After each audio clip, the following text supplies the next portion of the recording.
সদর উপজেলা বিএনপির সম্মানিত সভাপতি বড় ভাই নজরুল ভাই, সাধারণ সম্পাদক, আর একজন আমার প্রিয় বক্তা অত্যন্ত মিষ্টিভাষী আমাদের মনিরুজ্জামান লিপ্টন ভাই, উপস্থিত সদর উপজেলা যুবদলের আরেকজন কর্ণধর, ভারপ্রাপ্ত আহ্বায়ক, সাবেক ছাত্রনেতা ছোট ভাই মতিউর রহমান মিশর, আজকের সঞ্চালক চুয়াডাঙ্গা জেলা ছাত্র দলের সম্মানিত সহসভাপতি ছোট ভাই আশিক সহ উপস্থিত সামনে 4 নম্বর ওয়ার্ডবাসী সবাইকে সালাম, আসসালামু আলাইকুম। সবাই কেমন আছেন? আলহামদুলিল্লাহ। ভালো থাকতে হবে, নিজেকে ভালো থাকতে হবে আগামী 12 তারিখ পর্যন্ত তো অবশ্যই। প্রিয় উপস্থিতি, দীর্ঘ লড়াই সংগ্রামের পরে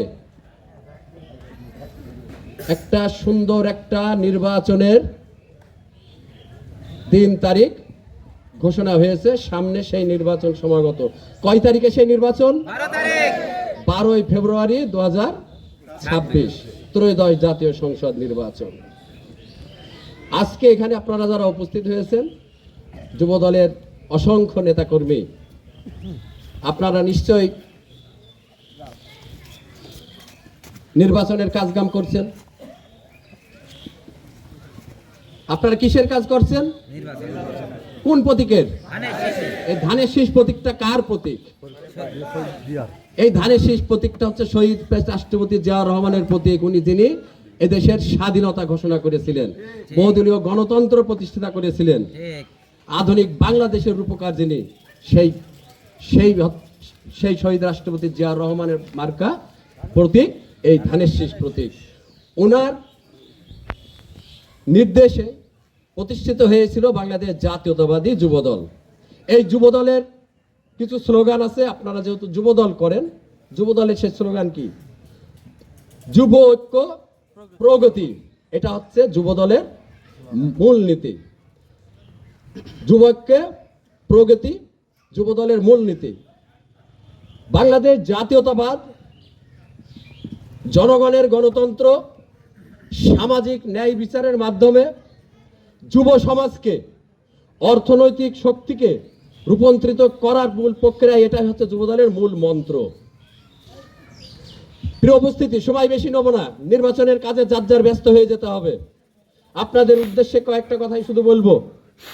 আপনারা সবাই জানেন, গত 25শে ডিসেম্বর 2025, দীর্ঘ 17টি বছর পরে যখন আমাদের প্রিয় নেতা বাংলাদেশ জাতীয়তাবাদী দলের চেয়ারম্যান জনাব তারেক রহমান দেশের মাটিতে পা রাখলেন, ওই 300 ফিটে উনি যখন মঞ্চে উঠে বক্তব্য শুরু করলেন, বিসমিল্লাহির রহমানির রহিম বলার পরে, উনি যেহেতু মুসলিম, উনি বিসমিল্লাহির রহমানির রহিম দিয়ে শুরু করেছিলেন।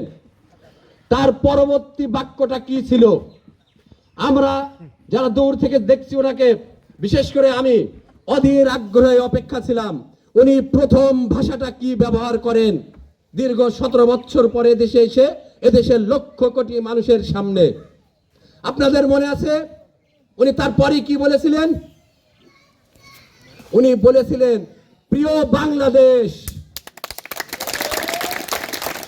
উনি বলেছিলেন প্রিয় বাংলাদেশ, এবং ওনার পক্ষে হোক।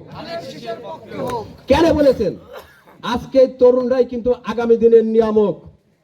এই বাংলাদেশ এমন একটা যুগ সন্ধিক্ষণে পতিত অবস্থায় রয়েছে। হয় বাংলাদেশ টেক অফ করে জেগে উঠবে, নতুবা বাংলাদেশ চিরদিনের জন্য মুখ থুবড়িয়ে পড়বে, যদি আপনারা ভুল সিদ্ধান্ত নিয়ে থাকেন।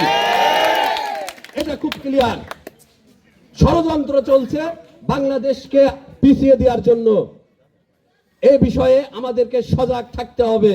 আমরা কখনোই সজাগ থাকতে হবে, সঠিক সিদ্ধান্ত নিতে হবে। বাংলাদেশকে পুনর্জাগরণের জন্য, একটি দুর্নীতিমুক্ত বাংলাদেশ প্রতিষ্ঠিত করার জন্য আপনাদেরকে শুধু একটা কথাই বলবো। আপনারা বলেছেন, এখানে আমাদের নেতৃবৃন্দ বলেছেন, ভোট কিভাবে করতে হবে। ভোট আমরা যার যার জায়গা থেকেই আমরা ভোট করব। সবার আগে আমরা প্রতিজ্ঞা করব, প্রথম আমরা প্রতিজ্ঞা করব, আমার বাড়ির ভোটটা আমি কনফার্ম করতে পেরেছি কিনা, আমার পরিবারের সদস্যদের ভোটটা আমি কনফার্ম করতে পেরেছি কিনা।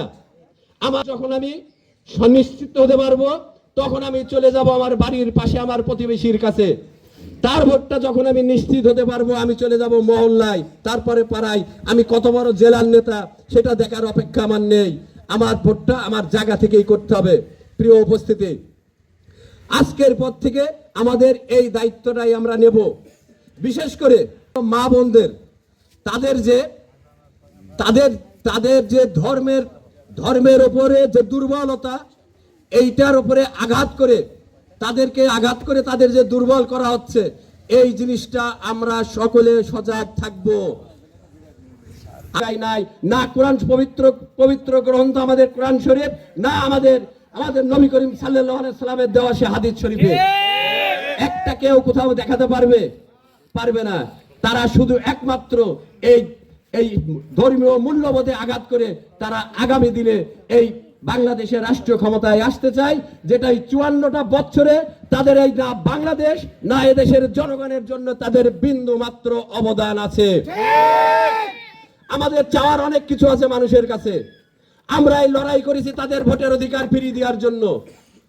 আমরাই মামলা খেয়েছি, আমরাই গুম হয়েছি, অসংখ্য মানুষ গুম হয়েছে, এখনো অসংখ্য মানুষ, অসংখ্য নেতাকর্মী বিছানায় কাতরাচ্ছে এই শুধুমাত্র এই সাধারণ মানুষের ভোটের অধিকার ফিরিয়ে দেওয়ার জন্য।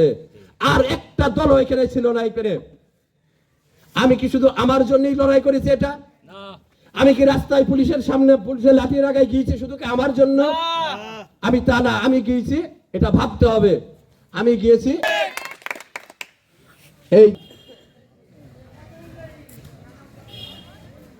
এটা আমাদের ভাবতে হবে। কেন ওই ধর্ম ভালোবাসা অর্জন করুন। আমরা যে আজকে যে আমাদের নেতা জনাব শরীফুজ্জামান শরীফ যে ধানের শীষের প্রার্থী, তাকে নিয়ে বলার অনেক কিছু আছে।